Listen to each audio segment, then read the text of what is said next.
大家好，虽然晚上的气温有明显降温但是白天的气温，叶菜类要顺利换季种植还有点勉强。这躲在七里香下的莴苣呢，还会出现徒长的现象，因此又动用到了丝瓜棚下有遮阳的空间。只是整地时呢，惊动了躲在原本遮阳作物下的蟾蜍蟾蜍对于菜园算是益虫看它肥滋滋的卡在缝隙里，显然晚上蚊子不少。而这对于清理种植环境给了一点提醒当场地完全净空后，就不好找躲藏的空间于是将原本清除后堆叠等待时间消化的甘蔗头搬到七里香下与鸡蛋花下平摆不占空间外，也能提供适当的栖地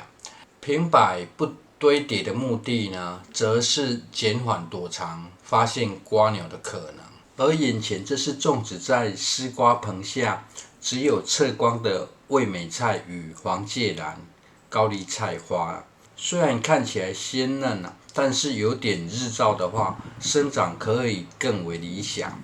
在挖掘大陆妹福山莴苣品种前顺道看一下青花笋、高丽菜与结头菜的生长状况。这是可以明显发现叶片已经变大了。采用自然农法的话，先着重叶片，好行使光合作用。茎部再让它慢慢跟上至于叶菜类育苗期，个人比较在意的反而是水分的提供只要水分足够，幼苗期对于肥料的需求比较低，移植后的土壤肥沃程度才相对重要。完全是由奢入俭难，由俭入奢易的思考模式接续要在这块小菜地内尝试种植菠菜、福山莴苣与茼蒿虽然说现在白天的天气还很热不过这位置上方是丝瓜棚上有丝瓜的好处，则是可以透过摘掉叶片，调整日照现在要先进行播种的是西螺大叶菠菜菠菜种植有个特别需要注意的细节就是要求不能种植在路灯下。据隔壁的邻居说现在的 LED 路灯影响更为严重而菠菜采用调拨或是撒播都可以这位置上方除了有丝瓜棚，一旁还有瓦片遮挡光线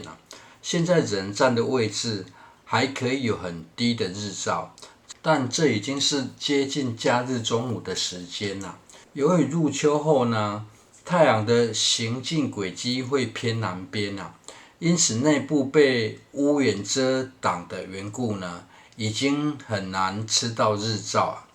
不用再设置光线受限的种植环境，就可以直接拿来比较微日照与无日照的生长状况。而更希望这样可以同样时间一起种植，生长速度的差异直接达到分批种植的效果不然家庭种植一起进入采收期会是很大的困扰，一下子很多菜结果一起进入成熟期，很快又会没菜接着将大陆妹移植在微光线的外侧大陆妹福山莴苣的品种，个人觉得比较细嫩尤其想要生吃的话，中心位置的梗特别适合，外叶则建议熟食会比较理想。去年一次种太多还只煮内部的梗，让狗帮忙吃掉这在乡下分批种植特别重要一窝蜂大家种同一种菜采收期到了，还没到菜园就有人送菜来然后又得想办法送出去吃到最后黑狗的脸都快变绿了。接着这内部一角则试撒今年留种的茼蒿种子茼蒿只要天气一转热，要长到开花就非常容易啊，可以直接等花干掉再整球拔下，晒干阴干都可以啊，再冰进冰箱里，整球不要捏碎哈，等种植时再捏碎就好。躲在内部呢，则是因为相对怕热啊，这一朵花就有非常多的种子，分撒再盖上土壤就可以了。乡下田间的习惯呢，是在稻子收割前1-2天，直接在稻田里大量撒种。割稻后呢，稻梗会直接覆盖住种子，很有保湿效果。因为水田的特性，过程完全不用浇水啊，很另类的自然农法。期间就算没有下雨，也可以长得很好。去年还特别问说，这需要额外灌溉浇水吗？对方说有下雨没下雨都没有关系啊，在晒田期间反而不喜欢下雨啊。水田再搭配稻梗呢，保湿的效果是真的很厉害。接着开启浇水玩水模式哈，不过这浇水工具呢，出现了一点思考上的 bug 了。这小型的沉水马达使用的是一般 USB 的电量，也就是说一般的行动电源就可以使用。由于不想要水量冲刷力太大，输出当初就选择比较小的功率了，1小时号称约有250公升的取水量，扬尘高度约100公分，这使用在想要慢淹的方式特别适合了，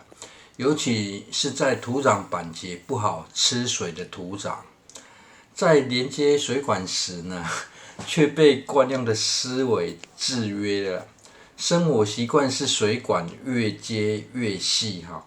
以确保可以喷出较远的水柱了。而现在配合出水口的原因，水管反而是越接越粗啊，直接就可以降低水输出的强度，进而降低对土壤的冲刷力啊。而这出现的思考 bug 是输出的功率其实可以大一点啊，反正水管后端加粗一点，就可以降低对土壤的冲刷力，这样就不用担心变粗的水管水会推不上去了。半小时过后呢，土壤表面已经有积水的现象发生。因为种子没有事先浸泡，第一次浇灌湿一点的水呢，不用担心过于潮湿啊。这水还可以回馈给地底的丝瓜根系啊，自动慢慢让它淹好，同时也把防狗措施做好了。而这样的浇水方式算是非常幸运啊，水没有因为水管加粗而推不上去后院菜床最高的位置啊。另外，这不只是懒人模式啊，除了省力不用多走这几步路之外呢，也可以避免浇水时水滴落到不该有水的地方，增加长草的机会。另外，由于丝瓜是耗水的作物啦，慢慢浇灌下去就可以浇灌更多地里的空间。而因为是刚种植下去，还没有必要施肥啊，不然这还有偷懒省事的方式哈，直接将易肥倒进这会不断进水的水槽啊，连稀释搅拌易肥的动作都不用哈，就可以连浇水都一次完成啊。谢谢收看。